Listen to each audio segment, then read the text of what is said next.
Hello, my name is Shane Smart, and my project is called the Monster Identifier. Now, what you can do with this Monster Identifier is you can find any Godzilla kaiju from any movie, and the example kaiju would be Destoroyah from Godzilla vs. Destoroyah. You take a screenshot of the movie, and what it will do is it will tell you the exact kaiju that you're looking at. Now, why would this be useful? Most of the older Godzilla movies are in Japanese, audio and subtitles. So unless you can understand those, it's going to be pretty difficult for you to understand what kaiju you're looking at. That's solved by the kaiju identifier, where you can take this, run it through the software, and it will tell you exactly how sure it is and what kaiju it is. 1 second. And it's running, so it will shortly tell us how sure it is of this kaiju being Destoroyah or any other kaiju if it gets it wrong. But it does not get it wrong because it's 98.69% sure that it is in fact Destoroyah. Now, how to make this work? Use a Jetson or Nano, which has most of this stuff pre-installed in it to help you use it easier. Now, this data folder is where it stops at. All this other stuff under it you have to manually create. First of all, you're going to create this directory called whatever you want to call it, pretty much depends on the project that you're doing. But these three folders under it and this text file, you're going to name the same: test, train, val, and labels.txt. Now, train and val are where you store more subdirectories that correlate to the objects you want to test for. And under those subdirectories, you're going to put a whole bunch of images. Train is going to have quite a few more images than val is. Test is where you're going to store the images that you want to test for. That's where I store this Destoroyah.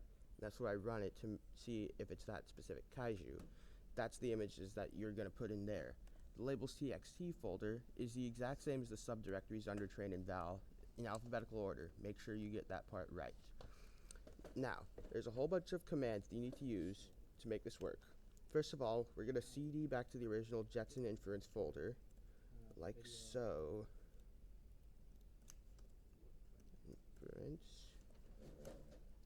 Then you're going to download a whole bunch of image recognition models with this command. Oh, first you want to go to cd tools, and then you can run download /download-models.sh. I am not going to run this command because I already have the models installed. Let's get back out of there. Nextly, you are going to want to run this command called /docker/run.sh. Again, I will not run this because I've already done this. So what this does is it initializes all the images you've downloaded in here. Make sure you have images downloaded under these two files, train and val, and in their subdirectories. Then you can run the Docker.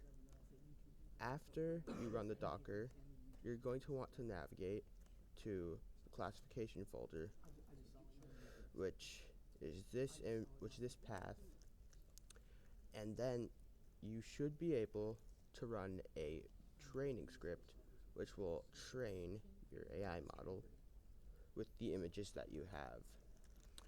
Now, the base script is python3 train.py -- model -dir, and then can be whatever model you have, and then data / whatever the directory is. And now -- epochs = 1000 is how many epochs it's going to run for, meaning how many times it's going to retrain the AI. Generally, as the epochs go on, it gets better. Now, this -- ResNet50 is me making a different model using a different software of image recognition.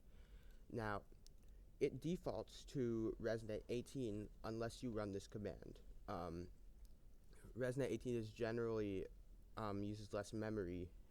Same with ResNet 34, but it has a good deal less accuracy.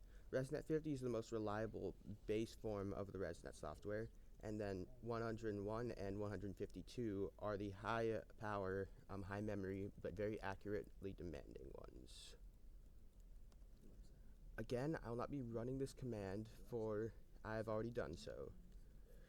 After you run this command, you're going to make sure you can export it with a different command that refers to Onyx file that will be put under your models folder. Again, I will not do this because I've already done it. Basically, this saves your model into a folder under your models directory, and it creates a tangible file that you can like move around as you need. After doing this, you want to make sure you define where your model is stored and what data set you're using. So in my case, kaiju model slash kaiju model is where the model is stored, and data slash kaiju is where the data set is. Now you're going to name them this so that you can refer to them easier when you're trying to run your code for the image recognition. Now I'm going to do so again real quick with Destoroyah, and it will tell me the accuracy once again. You should be able to do this pretty easily after.